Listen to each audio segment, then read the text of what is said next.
रहेंगे, तब तक तो हम सभी इस सत्य से अलग रहेंगे ही। क्योंकि जब तक साधना का आधार हमारा आपका नहीं पकड़ा जाता है, तब तक तो हम सभी इसी तरह से वानियाँ का फैलाव करते रहेंगे, अपने आप को सर्वश्रेष्ठ कहलाते रहेंगे, परंतु इससे कुछ नहीं मिलने वाला है। क्योंकि इस संसार जगत में हम सबों को आने का विशेष प्रयोजन है और वह परमात्मा ने विशेष प्रयोजन से इस पूरे विहंगम योग के तले जितने भी विहंगम परिवार के सदस्य गण है, कुछ विशेष प्रयोजन के लिए उन्हें भेजा गया है और उसी विशेष प्रयोजन को सत्य साबित करने के लिए, सत्य सार्थक की पूर्णता को करने के लिए सद्गुरु के द्वारा अपनी संपूर्ण शक्तियों का प्रवाह कर दिए हैं। जिन शक्तियों का अनुभव हमें आपको सद्गुरु के शरणागति होकर उनके आज्ञा आदेश में, आज्ञा निर्देश में जब हम सभी साधन काल में बैठते हैं, क्योंकि साधना अपने आप में बहुत बड़ा महत्व रखती है।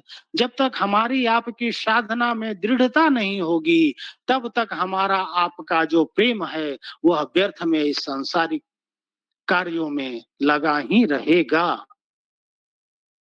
इस संसारिक सारे कार्यों को करना है, क्योंकि जब तक इन संसारिक कार्यों का निर्वहन, अपनी जिम्मेवारियों का निर्वहन जब तक हम और आप नहीं कर लेते, तब तक हमारी आपकी साधना भी एक तार धार में नहीं चल सकती।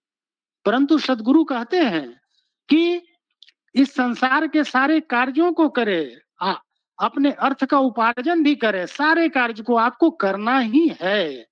अपने से बड़ों का सम्मान करना है, अपने माता पिता का सम्मान करना है और जो जिम्मेवारियां आपको मिली है, उन जिम्मेवारियों को बड़ा सहज और सरल रूप में इसे पार करना है, इसको निकालना है, परंतु इसमें डूब नहीं जाना है। इस बंधन में हमें आपको बंध नहीं जाना है, क्योंकि हमारी आपकी जो बेड़ियां हैं, जो सद्गुरु की जो बेड़ियां हैं, वह बेड़ी कोई लोहे की या सोने की या चांदी की नहीं है, वह तो बेड़ी सद्गुरु के अक्षर शब्द का है। हमें आपको उस अक्षर शब्द के बेड़ी में बंधना है। अक्षर शब्द का बेड़ी वह हो गया सद्गुरु की वाणी में, सद्गुरु के निर्देश में, सद्गुरु के आदेश में, सद्गुरु के दिशा में। जब तक हम और आप इन बेड़ियों में नहीं जाते, तब तक हमारा यह जो सांसारिक जो कार्य है, यह एकमात्र निमित्त रूप में रह ही जाएगा यहाँ पर और इसी को करते-करते हम सभी यहाँ से कूच भी कर जाएँगे और हम सबों को जिस विशेष प्रयोजन के लिए संसार में भेजा गया है, इस ब्रह्म के ज्ञान को देकर, वह ज्ञान तो बस जस का तस ही उसी तरह पड़ा रह जाएगा। तो यहाँ पर आवश्यकता है, यहाँ पर हमें आपको आवश्यकता है कि सद्गुरु चरणों में अगाध प्रेम करने का, सद्गुरु को जानने का, क्योंकि इस पूरे भूमंडल में, पूरे विश्व में एकमात्र वही सद्गुरु है, जो कार्य नहीं होने वाला है, उसे क्षण मात्र में कर देता है। उस कार्य को जानने के लिए, उस कार्य को समझने के लिए, हमें आपको सद्गुरु के चरणों में एकाग्र रूप से उनके चरणों में नतमस्तक रहना पड़ता है। सद्गुरु प्रभु कितना सहज रूप में हमें आपको यह ज्ञान प्राप्त किए हैं और यह ज्ञान जो है कोई दिखावे का ज्ञान नहीं है, यह अपने अंतर्मुखी ज्ञान है। इस ज्ञान को कहीं प्रकट भी नहीं आदमी कर सकता है। यह अंदर का ज्ञान है, परंतु आज के संसार में लोग सिद्धि विभूति की ओर ही भाग रहे हैं, विहंगम योग से जुड़े हैं, फिर भी लोग उसी ओर भाग रहे हैं।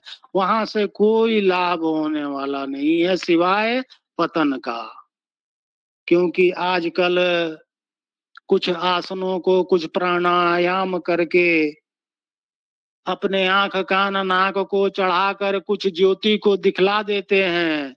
इसी में लोग इसी सिद्धि विभूति में और इसी सांसारिक और इसी प्रकृति के माया के जाल में उलझ कर हम और आप इस बहुमूल्य ज्ञान का क्षय कर देते हैं।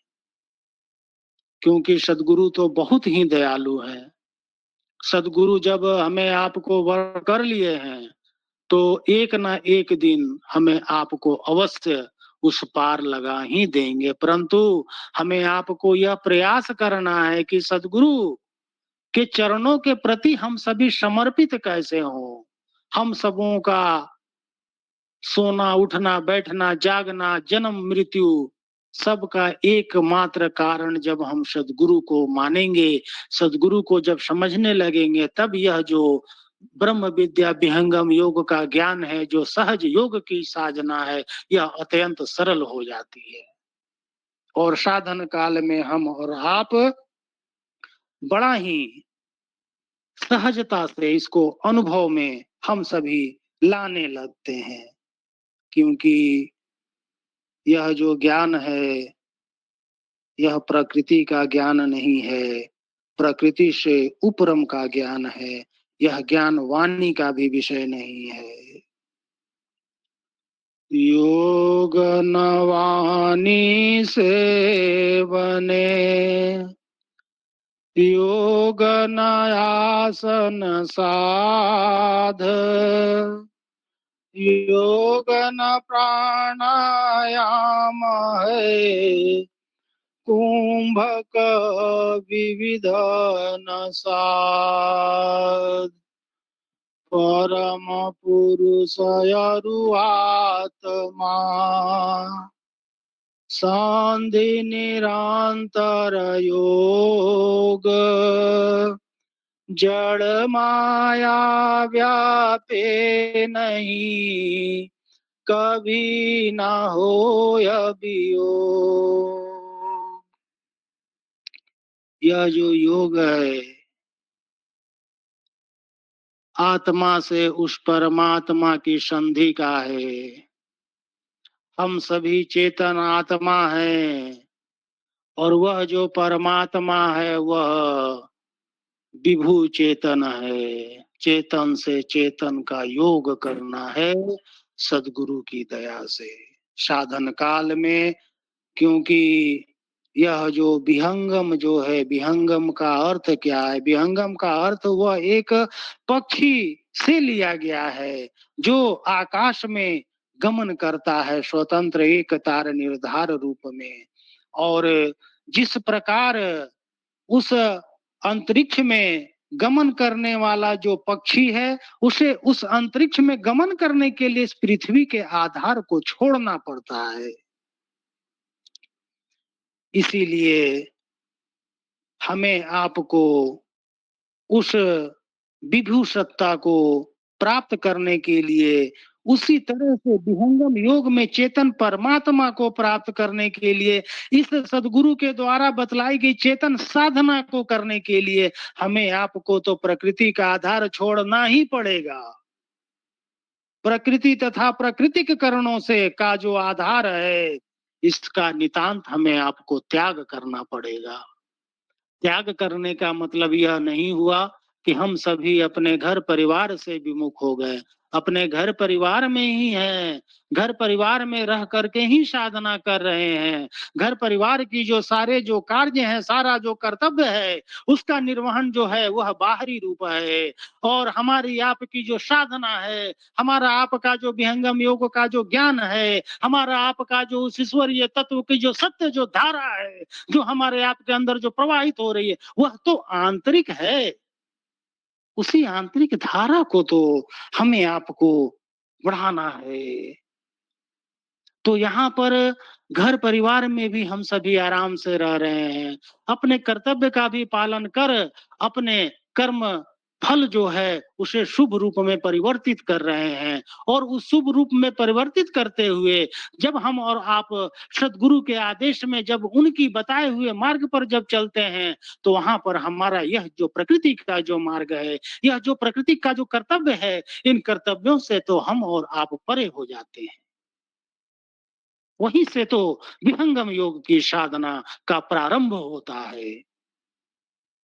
क्योंकि प्रकृति से ही असंग होकर आत्मा के स्वज्ञान से जो साधन होता है,